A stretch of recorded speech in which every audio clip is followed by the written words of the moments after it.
मौका था पटना में आयोजित अंतर्राष्ट्रीय फसल अवशेष प्रबंधन के सम्मेलन का। मंच पर मौजूद थे राज्य के सीएम नीतीश कुमार। चर्चा छिड़ी, पर्यावरण के साथ छेड़छाड़ की तो मुख्यमंत्री का दर्द सबके सामने उभर पड़ा। सीएम ने कहा कि सितंबर महीने में जिस तरह से पटना में बारिश हुई वह कोई सोच भी नहीं सकता था। सीएम ने कहा कि पटना में हुई 380 mm बारिश ने पूरे शहर को डुबो दिया। पटना के अधिकांश इलाके कई दिनों तक बारिश में डूबे रहे, घरों के अंदर भी पानी घुस गया। उन्होंने कहा कि यह सारी गड़बड़ी पर्यावरण के साथ किए जा रहे खिलवाड़ की वजह से हो रही है। पर्यावरण के प्रति जागरूकता कम है। आराम और मौज के चक्कर में पर्यावरण की चिंता किसी को नहीं। सीएम ने कहा कि पर्यावरण को बचाने के लिए जागरूकता पैदा करने और अभियान चलाने की ज़रूरत है। उन्होंने कहा कि कृषि अवशेषों को जलाने से पर्यावरण प्रदूषित हो रहा है। इस पर रोक लगाने के लिए किसानों को जागरूक करने की ज़रूरत है। इसके लिए सरकार की ओर से कार्यक्रम भी चलाया जा रहा है, लेकिन उसका खास असर देखने को नहीं मिल रहा। मुख्यमंत्री ने सभी जिलाधिकारी को निर्देश दिया कि अपने अपने जिलों में कैंपेन चलाकर किसानों को इसके प्रति जागरूक करें।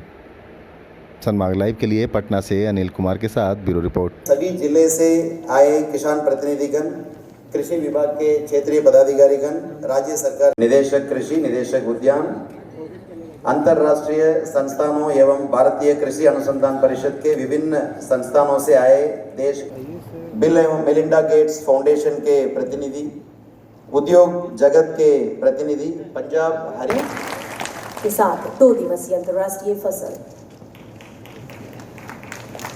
अवशेष प्रबंधन की शुरुआत हम एक दूसरे के अनुभवों को साझा करेंगे ताकि जलवायु परिवर्तन नालंदा एवं तक्षशिला की विश्व गुरु परंपरा की जननी फसल अवशेष प्रबंधन विषय पर आयोजित 2 दिवसीय अंतर्राष्ट्रीय निदेशक कृषि, निदेशक उद्यान, अंतर्राष्ट्रीय संस्थानों एवं भारतीय कृषि अनुसंधान परिषद के विभिन्न संस्थानों से आए देश पूरा तो देश के विभिन्न हिस्सों में कई प्रकार से जो पर्यावरण के साथ छेड़छाड़ हो रहा है, कहीं भी हम लोग कुछ भी कर रहे हैं, लोग जो दुरुपयोग करते हैं। और देखिए, एक बात याद रखना पड़ेगा और सबको, गांधी जी ने, बापू ने क्या कहा?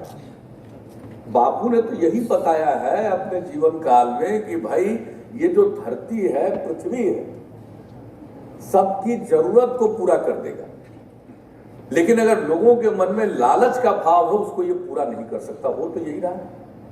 हो क्या रहा है? मन में जो भाव आ जाता है जरूरत से अधिक, लोगों के मन में जो भाव आता है कि हमको इतनी सुविधा मिले, आराम इतना ज्यादा मिले, आनंद के चक्कर में लोग जिस प्रकार से सोचते हैं, उसी के कारण तो ये पर्यावरण के साथ छेड़छाड़ शुरू हो रहा है। अब आप जान लीजिए, हम लोगों ने हर घर बिजली का कनेक्शन दे दिया। हम एक पिछड़े राज्य और हर घर बिजली का कनेक्शन दे दिया, और हम लोगों ने अब कैंपेन शुरू किया है कि भाई बिना मतलब का बिजली का प्रयोग मत करिए। अब भाई पंजाब वगैरह की तो बात, यहाँ पर किसान लोग बैठे हुए हैं, जो किया है बिजली को मुफ्त में जो बिजली देने लगे, उसका क्या परिणाम हुआ, किस तरह से बिजली का दुरुपयोग हुआ है। और हम लोग तो अपने यहाँ साफ बोलते हैं कि भाई मुफ्त में नहीं देंगे, बहुत कम रेट पर देते हैं कृषि के क्षेत्र में। लेकिन अब बिजली का आप दुरुपयोग करिएगा तो कितना बिजली पैदा होगा दुनिया में? वो तो बिजली खत्म हो जाएगा, वो कोयला मिलेगा ही नहीं। तो उसके लिए जो अक्षय ऊर्जा है, सौर ऊर्जा, उसको बढ़ावा देना है। तो हम लोग अगर हर घर बिजली का कनेक्शन देने के बाद 23 घंटा 24 घंटा बिजली की आपूर्ति हो रही है, तो अब हम लोगों ने कैंपेन शुरू किया है, और एक बहुत बड़ा कैंपेन पर्यावरण को देखते हुए जिस तरह से होता है, जल जीवन हरियाली अभियान की हम लोगों ने शुरुआत की है। और लोगों को बता रहे हैं कि अगर जल है और हरियाली है तभी उसके बीच में जीवन है, अगर जल और हरियाली नहीं तो उस बीच में जीवन भी नहीं रहेगा।